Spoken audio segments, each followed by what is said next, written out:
This one's gonna have some energy to it. I can already feel it. I'm gonna have to turn the gain down on my mic because I can already tell this video is gonna get me riled. You know, a couple of months ago, I made a video about Mandalorian Season 3's trailer, feeling like where I kind of said that it felt like it was just a rehash of old ideas. That it was an inconsistent looking mess where, once again, nothing good was going to happen, and everything that did happen was going to be so incoherent, and I was so insistent that I actually realized I have no idea what the point was to this season. No. What do you mean, no? No, but seriously, what the fuck was the writing and storytelling team in this season doing? Daddy, chill. We accomplished absolutely nothing, and we're currently more than 12 hours deep into a story that I genuinely do not understand the purpose of.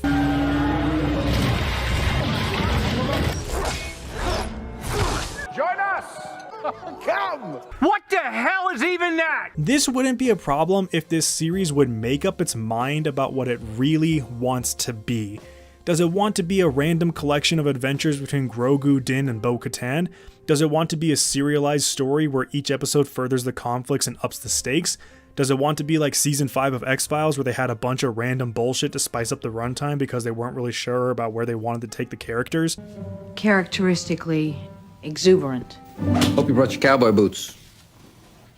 You want us to go to Dallas? Yeehaw! I have no idea, because I don't believe the showrunners in this case knew any better than we do. I mean, season 5 of X-Files was a mess, but we still had like that baller vampire episode, you know what I mean? Is there any sign of... 2 small puncture wounds on the neck? That's not what I was gonna ask. Too bad, we got him. Check it out. Season 3 of Mandalorian does everything worse than previous seasons have, and in many instances bears more in resemblance to the Book of Boba Fett in terms of excitement, action, and blandness than it does to its own namesake. Like a panther. Yes? The only time the show manages to feel even remotely interested in regaling us with an epic tale of a Mandalorian is when it just rips off the slow, ponderous pace of Andor with its 3rd episode, which, while it has a few interesting things to say, it manages to completely waste all that potential while also being so out of place. I swear I was watching the middle act of Book of Boba Fett all over again, where Mandalorian took over for like 3 straight episodes, except for this time it was just the reverse with new characters. See, Andor kind of earned the pace and the tone that it set, but in Mandalorian Season 3 it feels so woefully underbaked and completely unnecessary, and I'm getting ahead of myself. You know, this season may have sucked. But you know what doesn't suck? This community. I don't care how small we are or how big we become, you guys are incredible. If you're new to this channel, be sure to subscribe, be sure to like the video, and be sure to stay tuned for more content coming down the pipeline very soon. Clearly, I'm not much of a fan of this season, and while I don't usually enjoy to say I told you so, boy oh boy.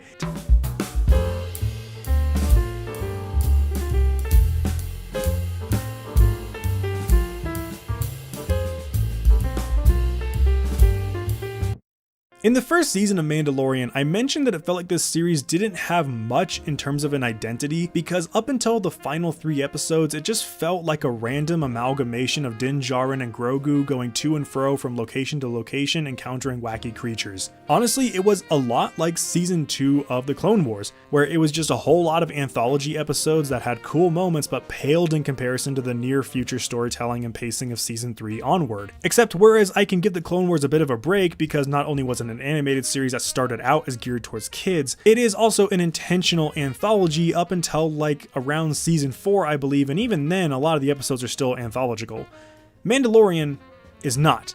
It takes place in sequential times at progressive moments, all within the same self-contained characters of Din Djarin and Grogu. So yes, while the first season was frustrating and clearly unable to really commit, it did make up for it by ending on a note that seemed to indicate a desire to grow beyond these pacing constraints and win back audiences with a more focused and consistent second season that would take us further into a galaxy far, far away to new and alien locations with new characters to love and explore. Instead, what we ended up getting was more of the same and a frustrating doubling down on what was already the weakest part of the series: inability to commit to long-term storytelling and infuriating insistences on remaining ambiguous for the sake of being mysterious and cool. Plus, it then had the balls to take us back to Tatooine in what is becoming a constant trend of making the most uninteresting place in Star Wars a focal point of major story arcs. And I am sick and tired of seeing this sand-encrusted shit pile. Like, does Disney own like a continent's worth of the Sahara Desert or something? Like, is there some secret Disney World resort where like famous pet celebrities go to like crush some Arnold Palmers and laugh at the common man in like a lounge chair by an Oasis pool that we don't know about? What the fuck am I talking about here? This is such a niche bit to go off on, and I am just wasting my breath. So who is Grogu?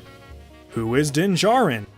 Does he get punished for removing his helmet? Yeah, I mean, in Book of Boba Fett he does, but not in his own show. I mean, what became of side characters like Cara Dune, Bo-Katan, or Moff Gideon? Don't know, because Cara Dune got bitch slapped with the firmly soft lubridermed hand of left-leaning political bodies of the board of directors at Disney. Bo-Katan had her whole arc involving a fucking army of Mandalorians just, you know, fucking off and jerking off into her authority and starting a Mercs for Hire business on Jack Black's private Tenacious D concert space take place entirely off-screen in between the events of Season 2, Book of Boba Fett, and Season 3. When I returned without the Darksaber, my forces melted away, Where is the stolen fleet?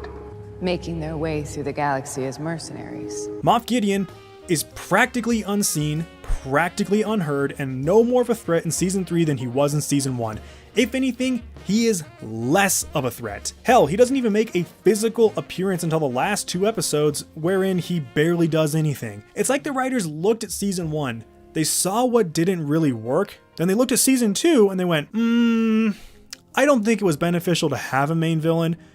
What if the villain of this season was an underwater dragon, an above ground dragon, neither of which they fight, by the way, some pirates that are led by Davy Jones' vegan cousin, Christopher Lloyd's animated corpse, and Brie Larson's AI curated brunette. And not a single person in that meeting said, what the fuck is the matter with you? Like, on that note, where is Thrawn? He's been hyped up and mentioned for about 2 straight years now, and homeboy isn't like Thanos in the books. He should have already been here. I get that he's the villain for Ahsoka, but if that's the case, then don't even mention him. If you're not going to deliver on it in any way, and you're just going to waste our time with these random insert scenes of like the fat bitch X-Wing pilot going off and being like, oh hey, look, this could be Thrawn.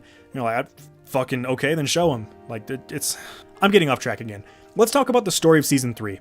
And by that, I mean to say, let's attempt to talk about what happened in Season 3. And by the way, if you know what happened, I'd love to hear from you in the comments, because I've now seen the season twice all the way through, and I am no less confused and annoyed by the unfolding events in this universe. Now, the first episode picks up sometime relatively soon after the events of the Book of Boba Fett. At least I'm assuming that's the case, because Din is now on his official time to return to Mandalore and find the ancient waters underneath the city and reaffirm my status as a true Mandalorian so Mommy Armorer will stop bullying me, ooh woo. And here I was thinking 2 things to myself over the course of that episode. Firstly, we already established this train of thought and plot commitment in the 3 random episodes in Book of Boba Fett, so why are we re-establishing it right now? Oh, wait, is it because you realize that requiring people to watch a separate series that has absolutely nothing to do with the core story of Mandalorian was a really stupid idea, and that everyone involved in the pacing and writing of that idea should be fucking fired and never work in the industry again? Wait a minute. I know what's going on here. You've all become idiots. Because that is what you should have realized. Or is it the second option, that you came to realize that half-assing a Star Wars property featuring immensely popular fan-favorite characters from canon and then bastardizing them to fit a poorly drawn-out and uninteresting premise was a moronic thing to do? Because it's not like you've already done that 3 times before, am I right? Somehow Palpatine returned. Way to stay original, Disney.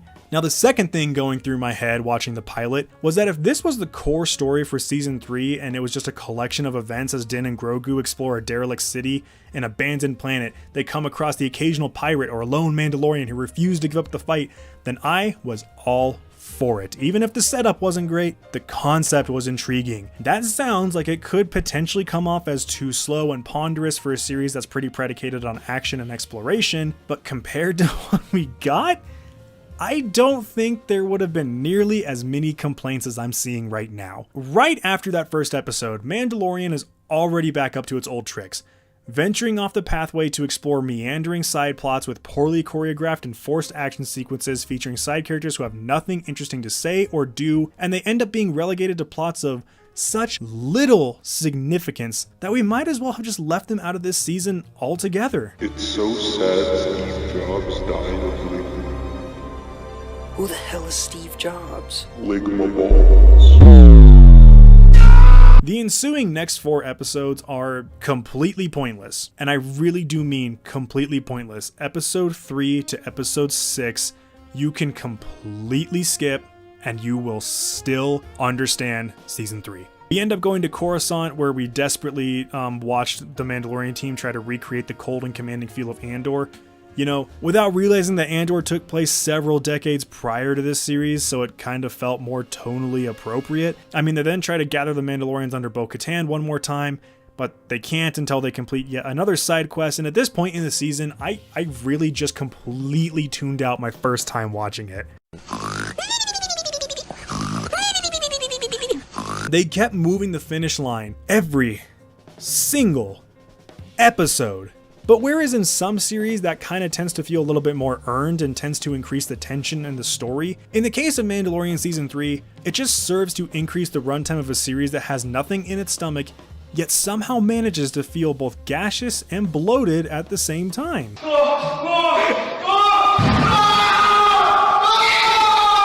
If I were to really narrow down my frustration with this season's story, it'd come down to two things. Once again, Din does not feel like the main character.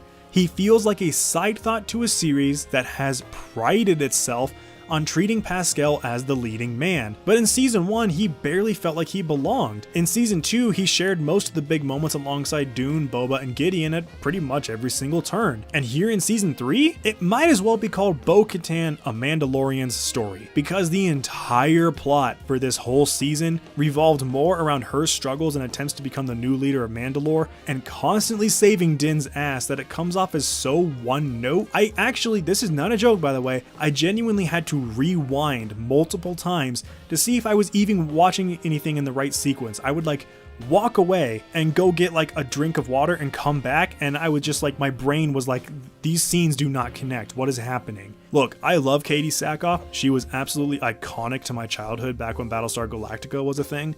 But why is she the main character in a series that's not about her? And for that matter, why even bother with side characters like Greef Karga, Moff Gideon, or Grogu if you're barely going to commit to them being in any way influential to the story while doing nothing to further their own respective importance? Karga is a cool character, or was a cool character, but we learned nothing new about him in 3 seasons, and now he's kind of just story fodder. Grogu is arguably the most mysterious and interesting part of this whole thing, but we've still barely learned anything, and his story has been so infuriating in its execution that I feel like it's completely past its prime by now. It's long past the gestation of what made it intriguing, and the piecemeal execution of the little tidbits we have gotten are so minor it would have been better to have just left him on Luke's planet and just forgotten that he exists. We've now seen the same flashback about Order 66 twice. I mean, except this time we got to see Ahmed Best saving his ass because, I guess we needed to move things forward just slightly, and hey, those overpriced Lego sets ain't gonna sell themselves, boys.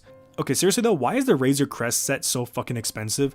It is not that good of a set. Fuck out of here with that triple-digit asking price. Now, the second thing that has really turned me off of this series has got to be the gradual degradation in the action, whether that be in the cinematography, the pacing, the choreography, the logical issues, the near constant desire to fill runtime with cameos, etc., etc. So let's talk about that.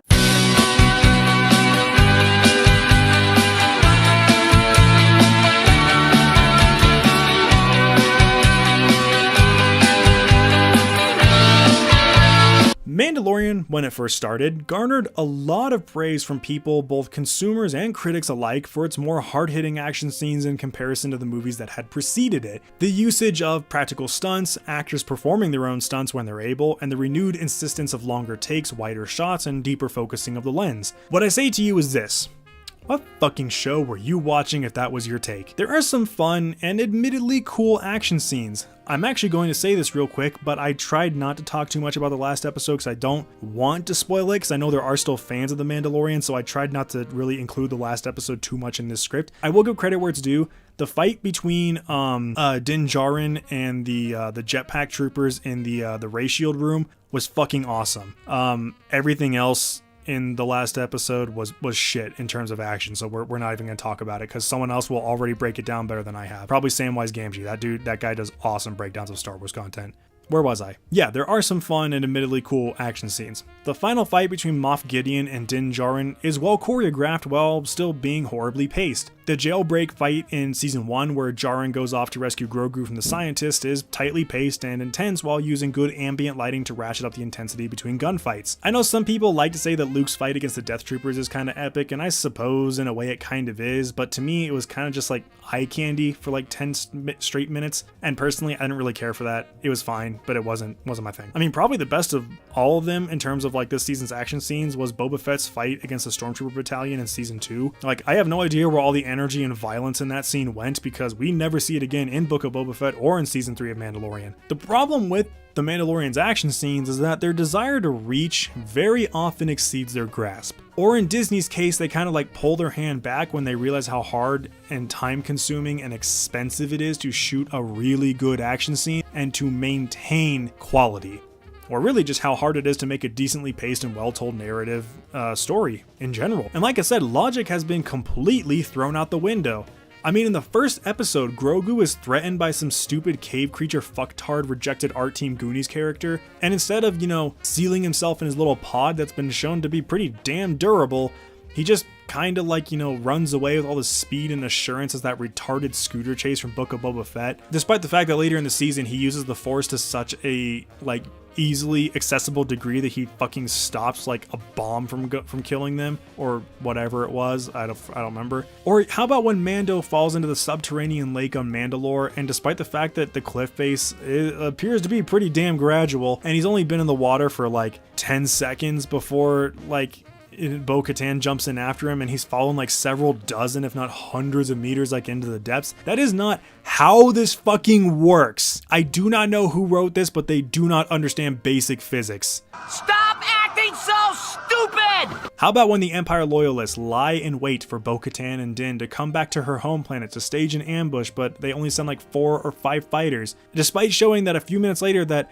an entire fucking squadron was just lying in wait and then allows them to jump to Coruscant. Was this supposed to be some cool moment where the audience went like, oh no, Bo-Katan's palace on the cliff has been destroyed and now she won't get her epic Elsa moment? I don't know, man. I think the exiled Duchess of Mandalore just needs to let it go.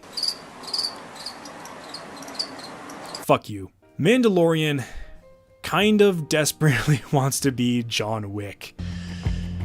Yeah. You don't believe me? Let me ask you this. In previous Star Wars entries, be it Clone Wars, the OG, companion games, or comics, do you ever recall Beskar armor being able to take the assload of punishment like it does in this series? Mando is effectively a walking tank who can wade into gunfire with nary a worry, just turning his body slightly to cover vulnerable areas or to deflect a blaster bolt in a different direction to mitigate its impact on the body. Exactly like John Wick did, well before it, and around the same years where John Wick has been dominating the conversation around how to shoot well-made action scenes. This isn't even mentioning the fact that this Beskar plot armor is only effective when it's convenient to the characters. It's been able to deflect a fucking darksaber, turrets, blasters, and staffs, but apparently some vibroblade shit from the future worst fight scene extras in The Last Jedi can get ya. Sometimes even just a single blaster shot can tank a Beskar plate and turn it into packin' peanuts. While at other times, it'll deflect anything and everything. Logic be damned. You can take the body armor conversation and turn it into a conversation about longer takes and practical stunts performed by actors, but I mean, if they're gonna copy from the best, why does this look so much worse than this? Easy, because the crew on Wick knew what had to be involved, while Disney and Jon Favreau just want to capitalize on trends and plagiarize their betters. Don't get it twisted, I love Pedro Pascal, but by his own admission, he can barely see anything while he's in costume, and he does enjoy doing some of his own stunts when he feels he can physically manage it, but in stark comparison, Keanu Reeves, who's almost 20 years older than him, dedicated to training for months on end for individual fight scenes across multiple films where he did all of his own stunts, all of his own fight choreography, and all of his own gunfighting and driving. He pretty much pulled a Tom Cruise and dedicated himself to proving that he could do it, and he delivered in spades, getting better and better with each film despite advancing in age and body. Pascal just didn't dedicate to that level, and neither did anyone else on the set of Mandalorian from the looks of it. So if you're gonna use longer takes, better focusing, and limited stunt teams, then just you need to reevaluate how exactly you're going to choreograph them, because you're just shooting yourself in the foot when people start analyzing your fight scenes and coming to the same conclusion that most of us already have. It's cool once, and then anytime you rewatch it, you kind of realize that, oh, these all actually kind of suck. I mean, you don't even need to jump universes and production studios to see the issues with Mandalorian's action scenes. Just look at the prequels. The CGI is legible, the lighting is consistent, and when the fight scenes between dueling lightsabers, blasters, or chasing is happening, it's all being done by the people on screen, with like a few exceptions like Christopher Lee or Yoda, who had to be CG'd. Ewan McGregor and Hayden Christensen are actually moving this fast. They trained for months on end to learn how to accomplish these incredible feats with nothing more than hand-eye coordination and consistent practice movesets. How can you do this? This is outrageous. It's unfair. Yeah, I know. I know what you're thinking. Some people don't like how overtly choreographed it is, and they would have preferred something a little bit more raw, which is what we got in the sequel trilogy, but I honestly think that's kind of more subjective than it is anything else. Now let's look at the gunfight in the Mines of Mandalore as an example, where jet troopers and Mandalorians alike make a shit ton of mistakes, leave themselves completely open to gunfire, and allow themselves to be captured and led into traps like it's their first battle ever. Also, Din can have this epic mono-a-mono fight with Gus Fring that feels like it was ripped straight from Rise of Skywalker. Whose idea was this? Like, why did Paz close the door from the side that had the enemies on it? Like, like, just walk to the other side of the door and close it, bro. They weren't advancing. Like, I mean, whatever. He gets this cool fight scene, I guess. I mean, some of the stormtroopers were they'll just like float straight into the gunfire with like their arms outstretched, like their choreographers and CG artists have a bigger Jesus complex than Zack Snyder. Others are just blindly firing at nothing because the CG team and storyboards couldn't be arsed to do an overhead shot or a wide establishing shot showing both groups in their entirety fighting each other. And instead of cutting open the door to help Din from being captured, Bo-Katan just kind of stands there and goes, no, and runs away to cut a hole in the other door that leads the opposite direction. That doesn't make sense. Which then directly leads to the death of Paz Vizsla, so it kind of feels like you're just a really bad leader, Bo-Katan. Like, why are you being chosen to lead again? Oh, right, it's because the armorer is sus or whatever. That's the current theory, even though she's done like fucking nothing to be suspect, but...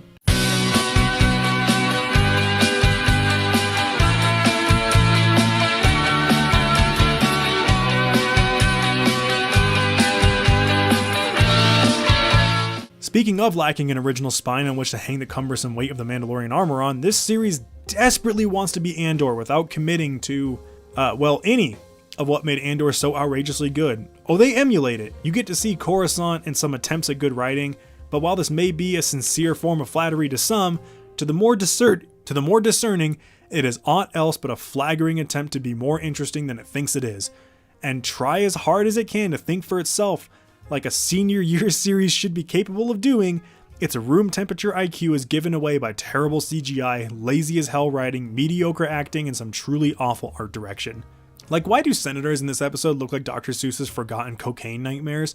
Like, I need to be several shots deep to consider this even close to the level that Andor achieved. And even then, I'd probably be closer to alcohol poisoning than I would be to accepting this hack as little more than a pathetic wannabe. Why did they allow Brie Larson's stunt double in here, who's still undergoing amnesty rehabilitation, by the way? Like, why did they allow her to be in charge of the other Imperial rehab prisoner? I mean, sure, they may not have known for sure she'd murk him, but it's still a moronic move. Like, do security cameras not exist at this point in the timeline? They do, but do they not want us to remember that? Another logical loophole that you'll need Olympic-level steroid thighs to jump through. Apparently there's a technology that can override ship controls and take them on a designated pathway. So like, why isn't every single fucking capital ship in the military using that technology to completely turn the tides of battles? Why the hell didn't you tell me that from the beginning? I mean, I guess that doesn't matter, because this way we can get the cameos from Bowser and Rizzo that we all desperately wanted in our lives, apparently. By the way, this particular thing that I'm complaining about is potentially the worst episode in the season, and that is a pretty big margin. The story is so forgettable, I still don't know what the point of that whole meander even was. Meander? Meandor? Mandalorian. Oh, that's good. I'm going to use that. Mandalorian. This isn't to say there isn't something to enjoy here in Season 3. It's just that it's so unsure of itself and so underconfident that it comes off as amateurish and mediocre. It's like a bunch of kids who learned how to use the Unreal Engine in Blender, and then they freaked out when they realized that motion capture required actual effort. It's just sad to see how far Star Wars has fallen, honestly. Especially when there's still good shit happening, like Andor or Bad Batch, and the upcoming Fallen Jedi Survivor game, which, to be fair, we don't know if it's going to be good, but it's a safe bet.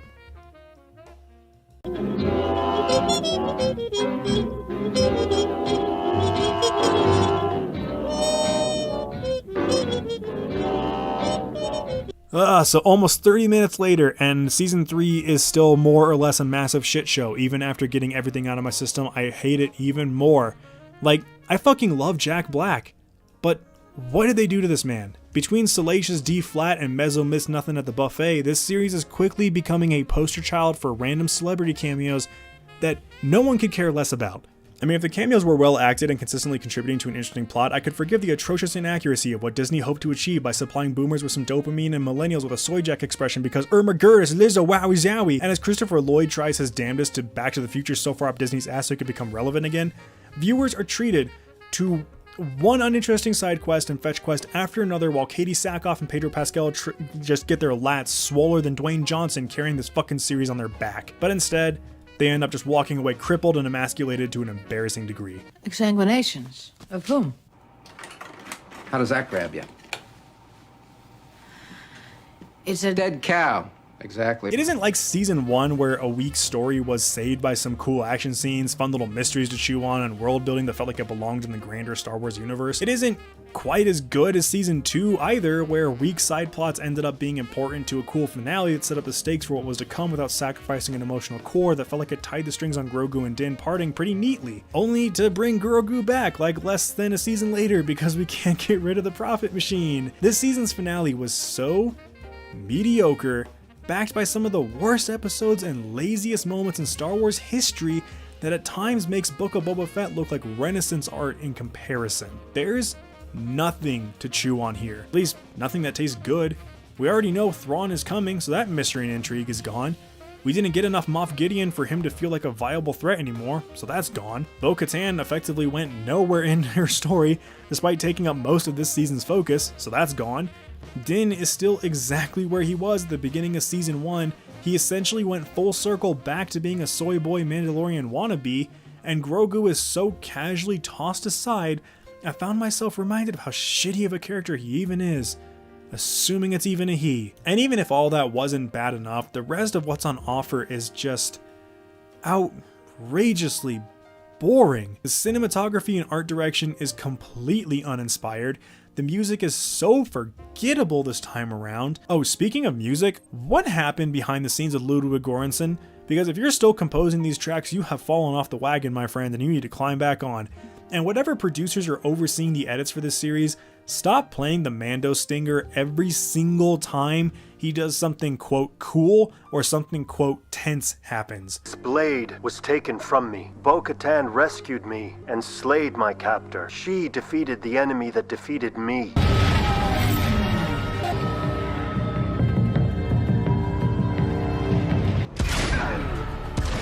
Never shut the fuck up! You never shut up! It is so annoying. Just stop it. Stop it. Where was I? Oh yes, boring. You know what else is boring? The action scenes. The shitty attempts at making a meme template instead of, you know, furthering the narrative. The side plots of Andor but the Bush Light equivalent. The droids have an uprising, but not like a big one, that's too much work. We have an intern that wants to be a puppeteer, so here's some shitty Grogu flips. Or who can forget the best side plot of all time, Din Djarin's bathwater. Let's go, boys and girls, we got him. I really do wish I had nicer things to say about this series, but it shat on that goodwill and then smushed it into the carpet in the living room before turning around, taking a giant whiz all over its own face while begging you to go give it a big old bear hug and to please buy its merchandise. Or literally do anything else, like go watch Andor. Or rewatch Andor. Or watch anything else, really, ever. This is not the one, and this is not the way. Before fractured and shattered our people. Go home. Lick my balls.